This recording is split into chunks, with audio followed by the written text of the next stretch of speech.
Bonjour tout le monde, bienvenue à une autre émission de La Terre à la table. Aujourd'hui, on est en plein cœur de la municipalité de Saint-Prosper, à 10 minutes de la ville de Saint-Georges. On découvre le gibier à plumes, on rencontre un couple qui a réussi à domestiquer des animaux sauvages. Bienvenue à l'émission de La Terre à la table.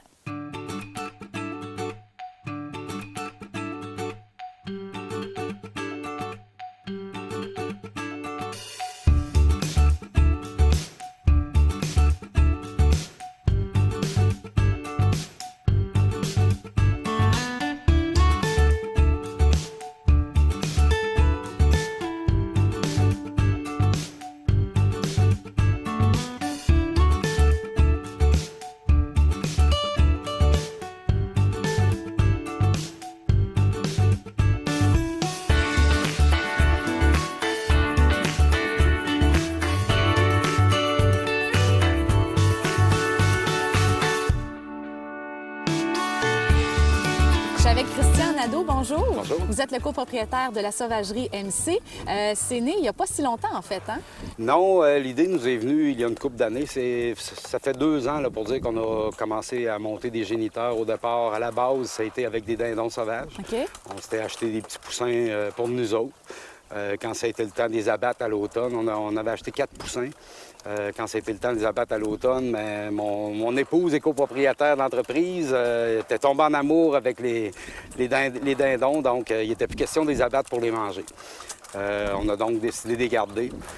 On les a fait hiverner. Et le printemps suivant, on s'est ramassé dans la saison des pontes. Alors, lorsque nos femelles ont commencé à pondre, on s'est procuré des petits incubateurs qui vendaient à coop. Puis on a commencé comme ça. On a grossi notre cheptel. Puis à un moment donné, en discutant avec un autre éleveur de la région, on a connu la caille. Comme on avait des espaces disponibles à combler, OK. on a décidé de rentrer la caille puis d'étudier un peu, là, d'expérimenter cet élevage-là. Aujourd'hui, c'est la partie majeure de notre entreprise. Donc, ça s'est transformé, ça a évolué, mais toujours dans le gibier à plumes, c'est Oui, ça? toujours dans le gibier. OK.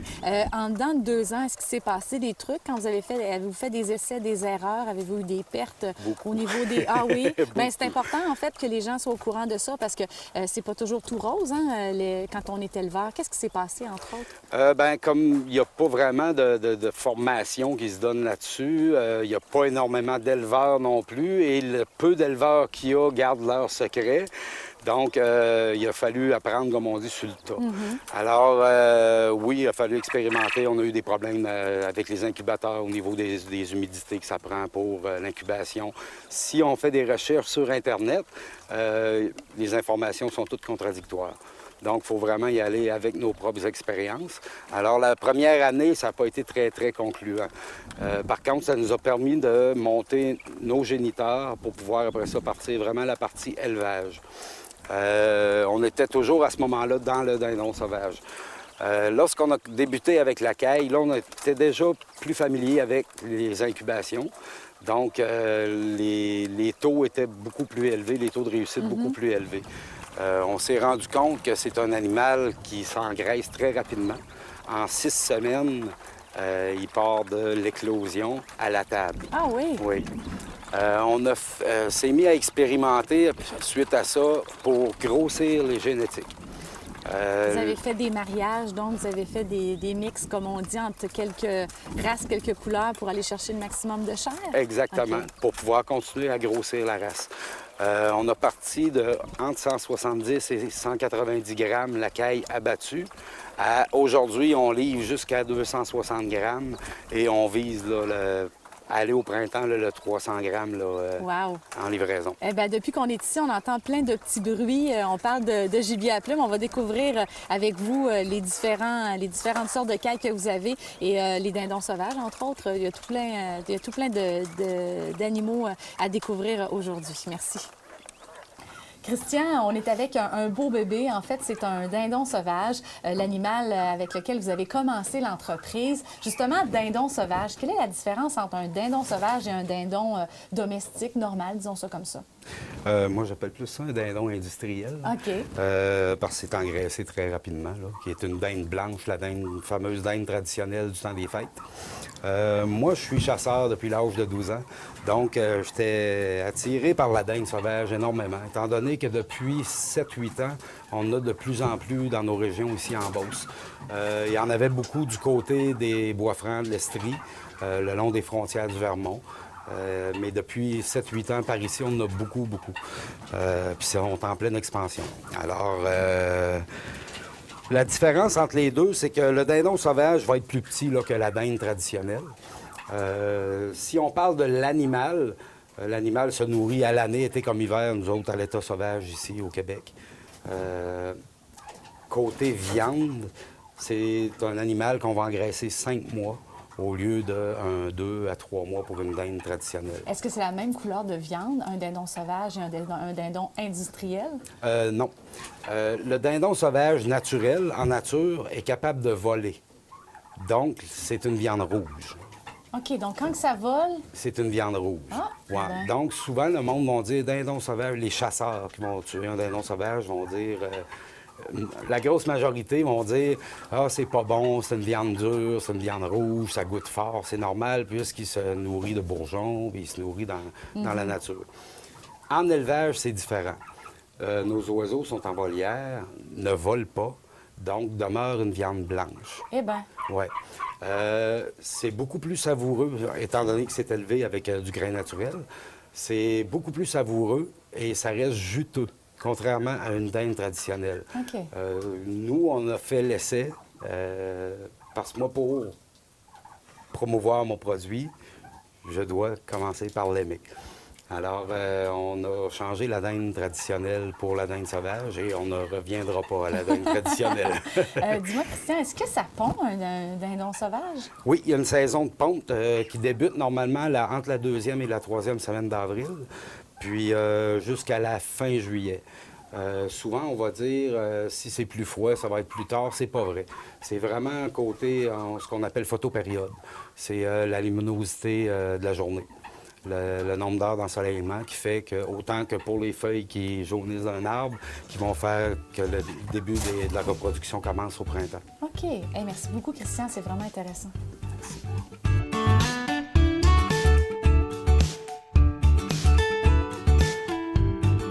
On est dans une belle section de l'entreprise. On est en présence des cailles. En fait, c'est avec toi, Mélanie Groslot, qu'on va parler de la caille, entre autres, pour ce qui est de votre entreprise, la Sauvagerie MC. J'aimerais ça que tu m'en parles davantage parce qu'elles sont jolies, mais on voit qu'il y a vraiment des différences, hein? Oui, la caille, c'est important pour nous parce qu'on avait commencé avec le dindon sauvage. Puis le dindon sauvage, lors de la ponte, c'est du mois de avril à juillet. Mais là, il nous manquait, là, pour toute l'année, là, il fallait comme boucher les trous, là. Bon, mais on a dit qu'on prendrait la caille. La caille, c'est que ça pond à toute l'année. Pour les couleurs, il y en a des standards, il y en a des blanches, j'en ai des rouges, puis aussi il y en a, comme elle, je sais pas si on la voit, je pourrais en sortir une pour te montrer. Elles sont curieuses, en tout cas, jusqu'à maintenant. Oui. Hein? Et où la totoune? Elle est ici. Ah oui, on voit comme celle-là, là, ouais. Comme celle-là, c'est une rouge mélangée avec une blanche. Ça sort la couleur comme ça. Oui, oui, oui. Les bouts des plumes, ça fait une tuxedo. Okay. C'est comme ça qu'on appelle ça, une caille jumbo, mais tuxedo. OK. Vous autres, dans le fond, c'est pour votre plaisir que vous faites des mélanges de couleurs et tout ça, oui. Parce que, dans le fond, votre entreprise, c'est la viande qu'on a au bout du compte. Alors, vous autres, c'est le fun parce que pour l'œil, on fait des mélanges et... C'est super joli. Hey, d'ailleurs, une caille, ça saute un petit peu. Hein? Ça peut voler, ça? Oui, ça peut voler un peu, oui. OK. Je vais te la redonner. Je pense que tu es plus à l'aise que moi avec ça. Autre chose aussi qui est intéressant avec la caille, on parlait de la viande, mais ça pond aussi à tous les jours, les cailles. Ça donne de beaux petits œufs. On va en montrer dans quelques secondes, histoire de remettre la petite caille tuxedo avec ses autres amis mélangés. OK. J'aimerais ça que tu nous montres les œufs que ça peut donner, en fait, l'évolution des œufs. OK, ceux-là ne sont pas encore adultes. On va venir ici. Pour dire, la première fois qu'ils pondent, c'est vraiment la différence. C'est un petit œuf, là. Wow. Ça, c'est pour dire que la petite femelle commence à pondre. Alors ça, c'est un petit œuf. Oui, ça, c'est le début. Puis ça, c'est quand ils commencent à pondre, là, normal. Mélanie, les cailles se mettent à pondre à quel âge? Ils commencent à être adultes à l'âge de 6 semaines. Ça va vite, là. Et là, à chaque jour, elles pondent un œuf par Un œuf, jour? oui. Ça va jusqu'à 9 œufs par semaine. Wow, c'est quelque chose. OK, une semaine de 7 jours, elles peuvent pondre 2 fois dans la même journée. Oui. Ça peut arriver comme ça. Ah, c'est génial, ça. Est-ce que ça leur prend une nourriture spéciale pour pondre ou ça se fait de façon naturelle? C'est de la moulée à pondre. De la moulée à pondre, carrément. Pour les cailles? Oui, pour les cailles. OK, donc c'est pas la même chose que pour la poule, par exemple, ou d'autres races que vous avez ici, là. Ben nous, on prend la même, là. On prend toute là, pour la ponte, là. OK. C'est la même moulée. Donc, tout le monde pond ici, là. Et les femelles, là, non? On aime ça. On aime ça. OK. Les cailles, dans le fond, quittent l'entreprise à partir de 6 semaines, c'est ça? Oui, pour aller à l'abattoir. D'accord. Où est situé l'abattoir? Parce que là, on est dans la municipalité de Saint-Prosper. Oui. L'abattoir, c'est à Saint-Michel-de-Bellechasse. C'est un abattoir de type A, provincial. Pour vendre dans les restaurants, les épiceries, il faut que ça soit supervisé, sous supervision, là. D'accord. Mélanie, on s'entend là-dessus, les mâles ne pondent pas, ce sont juste les femelles qui pondent. Oui. Ici, est-ce que vous mélangez les mâles avec les femelles? Oui, c'est important de les mélanger pour que l'œuf soit fécondé. OK, parce que vous faites l'élevage aussi, vous avez des petits bébés, là. Oui, c'est ça. Je peux vous montrer la différence d'une femelle à un mâle? Oui. Oui, OK. Vous avez juste à me suivre. Ça, c'est une femelle avec les petits picots en avant, là. Ça, c'est pour dire que ça, c'est une femelle. OK, la poitrine, ici, on voit qu'elle a des petits picots. Alors ça, vous savez que c'est une femelle. Oui, c'est une femelle. Oups, on va prendre. On va ramasser un mâle. Ça, c'est un petit mâle, c'est pour dire qu'il n'y a rien, là. Puis aussi, pour voir le mâle, il y a la bosse en arrière, en dessous. OK, Là. ça, c'est un signe. Que c'est un petit garçon. Oui, c'est un garçon, ça. Ouais. Oui, pour la moulée, c'est ça que je donne. C'est tous des produits naturels. Donc, c'est un petit grain fin que l'animal prend. Vous le nourrissez tant qu'il en veut ou... Oui, tant qu'il en veut. Même là, je serais dû en donner. OK, on va les nourrir. Voilà. Mélanie, on a parlé des œufs. Dans le fond, vous faites l'élevage de la caille. Donc, ça veut dire que les œufs que les cailles adultes pondent, vous les mettez en incubation. Oui. Combien de temps on attend avant d'avoir des bébés?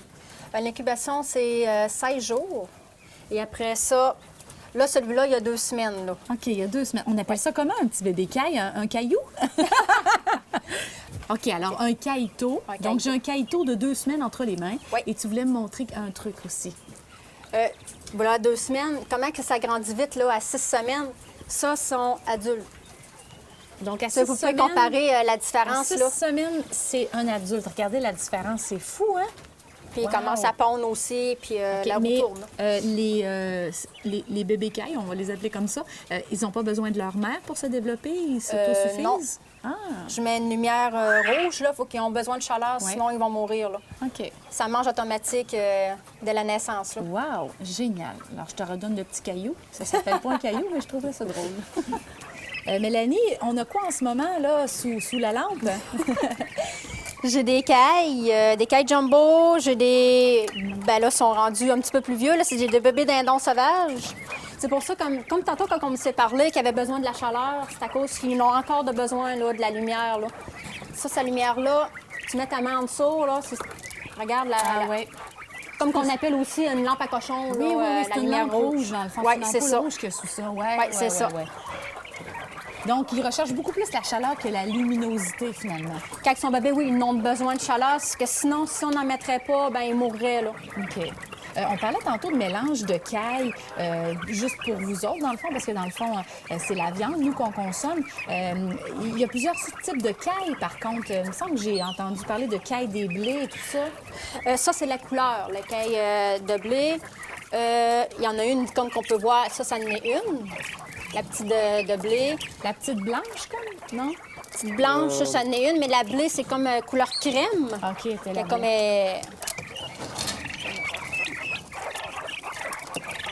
Ah oui! Petite tatoune. Ça en est une. Caille des blés. Mais c'est là-dessus que je tripe, finalement, depuis tantôt. Ils sont vraiment Mais jolis. cette couleur-là, je ne l'avais pas. On est allé à l'encan à Victo ce printemps. OK. J'ai tombé en amour. Ah, wow. J'ai tombé en amour avec cette couleur-là. Je dit, regarde, ça coûtera le prix que ça coûtera. On bête dessus, puis c'est nous autres qui l'avons eu. OK. Ils étaient vraiment bébés là, quand je les ai eus, là, les premiers. Là. Puis, elles sont aussi grosses que les autres. Ouais. Elles ont la même caractéristique. Ah, ouais. OK. Voilà. Bye bye!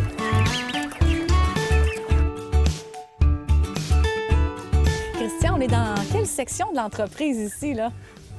C'est côté, je dirais, c'est mélangé. OK. C'est des